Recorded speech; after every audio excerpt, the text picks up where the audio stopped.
If your dog barks at the window, screams at your sandwich, and yells at the ceiling, you know how exhausting the constant noise can be. But they aren't doing this to annoy you. Barking is a functional canine communication tool. Dogs use it to broadcast their internal emotional state or to react to specific triggers in their environment. To fix the noise, we are going to diagnose the root cause of the barking, neutralize their environment, survive a phase called demand extinction, and build a positive, quiet command. Silencing the noise without addressing the underlying motivation only leads to frustration. For the training to stick, the intervention must be directed at why the dog is vocalizing in the first place. Step 1 is observation. You need to watch your dog closely and identify exactly what happens in the 1 second immediately preceding the bark. If they lock eyes with you while you hold a toy or eat a meal, that is demand barking. They've learned that making noise is a valid tactic to acquire a resource you control. If they unleash a sharp burst of noise at a delivery worker walking up the driveway, that is alarm barking. It's a hardwired territorial reaction meant to warn the pack about an external threat. This flowchart categorizes the 3 primary triggers you will encounter: demand, alarm, and boredom. Boredom barking is a self-soothing vocalization that happens when a dog is chronically understimulated, either physically or mentally. Accurate diagnosis is mandatory. If you apply a demand barking fix to a dog sounding an alarm, the dog learns that you are ignoring a real threat, causing them to escalate the behavior rather than extinguish it. Now that we've identified the triggers, the first phase of intervention is entirely passive. We are going to remove the dog's access to those triggers to physically stop them from practicing the behavior. If they alarm bark at pedestrians, pull down the blinds to block their view. If they bark at hallway footsteps, turn on a white noise machine. To combat boredom, we use the concept of cognitive load. Handing your dog a complex puzzle toy drains the mental energy that would otherwise fuel hours of mindless vocalization. Environmental management is the ultimate shortcut in training. Every trigger your dog does not see or hear is a repetition of bad behavior successfully prevented.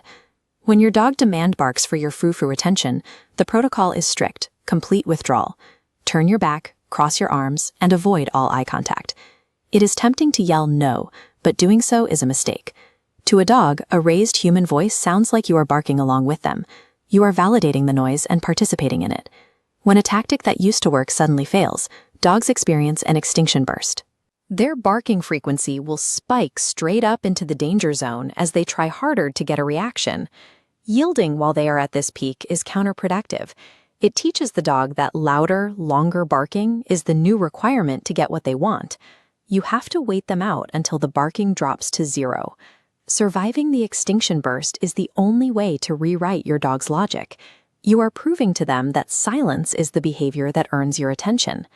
Alarm barking requires a different approach. When your dog reacts to a trigger, allow them 2 to 3 natural alert barks, and then deliver a single calm, quiet cue. Immediately after giving the cue, place a piece of high-value meat directly in front of their snout. This works because a dog's physiology prevents them from sniffing and barking at the same time. The act of inhaling the scent forces a momentary pause in the vocalization. The exact millisecond the barking stops, mark the silence with a clear yes, and immediately release the treat to the dog. This speak and shush loop transforms an open-ended response into a structured job. You are giving the dog permission to fulfill their instinct to alert you, followed by a highly rewarding off switch. To make this stick, we have to build duration tolerance.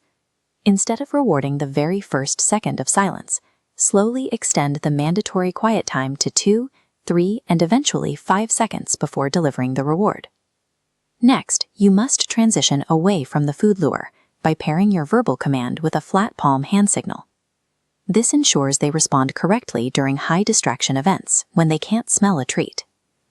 These training loops must be practiced across multiple environments.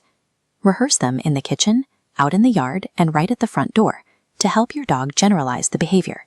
It is critical to note that if your dog becomes frantic and vocalizes specifically when left completely alone, that points to true separation anxiety. That condition requires professional veterinary or behavioral intervention. By combining proactive environmental management with consistent reinforcement, you can effectively manage your dog's reactive tendencies. With daily practice, those impulsive barks are replaced by a reliable habit of quiet.